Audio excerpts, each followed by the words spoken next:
Winning asylum is only going to get tougher under Trump, so you've got to seize every opportunity to boost your chances for success. Today, I'm going to share 7 important things you absolutely must do to maximize your odds for success in your USCIS asylum interview. And we're starting right now. I'm Brian Manning, and I used to be an asylum officer with the government, but now, as an asylum lawyer, I help immigrants all over the country secure their future in America through asylum. Let me know in the comments if you've got an asylum case pending or are considering applying. I'd especially like to hear from you if you've been waiting for an asylum interview for multiple years. Let me know how long you've been waiting. Alright, let's get straight to the 7 things you must do if you want to have the best possible chance of success in your asylum interview. Number 1, stay laser focused throughout your entire interview. This interview requires your complete attention for several hours. Even though it's challenging in our world of short attention spans, you must commit to staying mentally present and engaged the entire time. When I was an asylum officer, I noticed people made more mistakes later in their interviews because they got tired and stopped focusing as hard. Keep your head in the game. Break down each question into 3 parts. Listen carefully, think about your answer, then respond thoughtfully. Don't let your mind wander to what you might say later or what you said before. Each answer matters tremendously. Prepare yourself physically too. This will help you focus. Get a good night's sleep before your interview. Eat a solid breakfast. Bring water and snacks. I'll talk more about that later. Your physical comfort affects your mental sharpness. Okay, number 2, present yourself professionally. Your appearance and demeanor make an immediate impression that can influence your entire case. When I was an asylum officer, I saw how an applicant's presentation could set the tone for the whole interview. Dress conservatively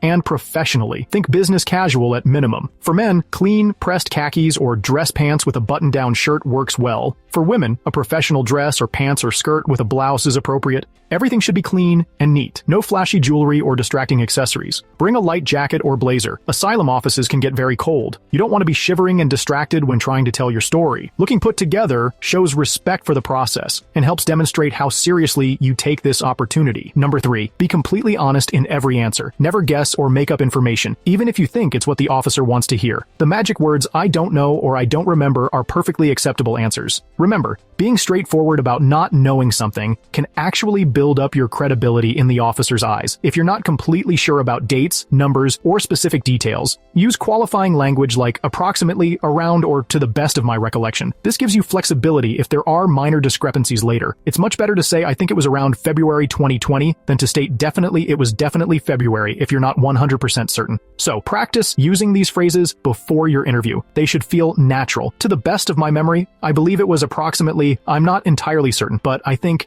Number 4, stay composed throughout the interview. These interviews can be emotionally challenging as you discuss difficult experiences, but maintaining your composure is crucial. Think of yourself as a steady ship in stormy waters. You need to stay even-keeled no matter what happens. Remember, you can always ask for a break if you need one. Officers understand this process can be emotional. If you need to pause to collect yourself, just say, "Officer, could we take a short break?" They'll usually give you a few minutes to step out, get some water, use the restroom, and gather yourself before continuing. Bring tissues with you in case you become emotional. Some officers have them, but don't count on it. If you do become emotional, take deep breaths, pause if you need to. Remember, it's completely normal to feel emotional, but try to stay focused enough to answer questions clearly. Next up, number 5, be ready to tell your complete story verbally during the interview, knowing that you can't rely on documents you've submitted to get you through. While your written materials are important, the interview itself is where you need to fully explain your case. Don't assume the officer remembers everything in your documents, or rely on saying "it's in my written statement." Think of your written materials as a roadmap, but your testimony is the actual journey. You need to be ready to explain everything relevant to your case during the interview itself. Your documents help set the stage, but your verbal testimony is what matters most. Practice telling your story out loud before the interview. This can really help you get comfortable with tough subject matter. Focus on being clear and detailed while staying concise. Try to memorize key dates and sequences of events. Be ready to describe incidents in detail, what happened, who was there, what was said, and what the impact was. With that, we're ready for number 6. Go with the flow of the interview.